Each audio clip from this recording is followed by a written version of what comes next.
Hello hi welcome back to gold channel. நாளைக்கு தங்கம் மற்றும் வெள்ளியோட விலை நிலவரம் எப்படி இருப்பதற்கான வாய்ப்புகள் இருக்குது, விலை குறைய வாய்ப்பு இருக்குதா இல்லை விலை அதிகரிக்க எதுன்னு வாய்ப்புகள் இருக்குதா அப்படிங்கிறத பற்றி பார்த்துடலாம்.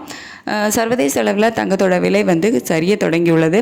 அதாவது தங்கத்தோட விலை குறைய தொடங்கியிருக்கு சர்வதேச அளவில்.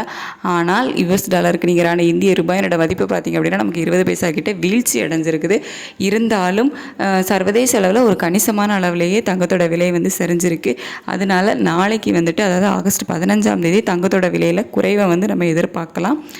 இந்திய ரூபாயோட மதிப்பு வீழ்ச்சி அடைஞ்சதுனால பெருமளவில் விலை குறையலை அப்படின்னாலும் ஒரு சிறிய அளவில் தங்கத்தோட விலை நாளைக்கு குறைவதை நம்ம பார்க்கலாம்.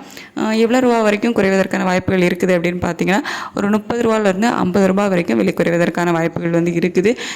நமக்கு இன்னும் இடைப்பட்ட நேரம் நிறைய இருக்குது. ஸோ அப்போ இந்திய ரூபாயோட மதிப்பு ஸ்ட்ரென்தன் ஆக ஆரம்பிச்சது அப்படின்னா இன்னும் கொஞ்சம் சேர்த்தே ஒரு 80 ரூபா வரைக்கும் விலை குறைவை நம்ம எதிர்பார்க்கலாம். ஸோ அது காலையில் எப்படி விலை நிலவரம் எப்படி இருக்குது அப்படிங்கிறத பொறுத்து நான் உங்களுக்கு காலையில் வீடியோ அப்டேட் பண்ணுறேன். ஸோ இப்போதைய நிலவரப்படி ஒரு 30 ரூபாயிலிருந்து 50 ரூபா வரைக்கும் விலை குறைவதற்கான வாய்ப்புகள் இருக்குது. வெள்ளியோட விலை நிலவரம் கேட்டிங்கன்னா சர்வதேச அளவில் வெள்ளியோட விலையை குறைய தொடங்கி இருக்குது.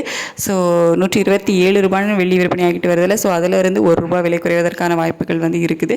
ஸோ காலை நிலவரத்தில் எப்படி இருக்குது அப்படிங்கிறத பொறுத்து தங்கம் மற்றும் வெள்ளியோட விலை நிலவரம் எப்படி இருக்கும் அப்படின்னு சொல்லிட்டு நெக்ஸ்ட் அப்டேட் பண்ணுறேன். ஸோ இப்போது நிலவரப்படி தங்கம் மற்றும் வெள்ளி இரண்டுமே விலை குறைவதற்கான வாய்ப்புகள் தான் இருக்குது. தேங்க்யூ.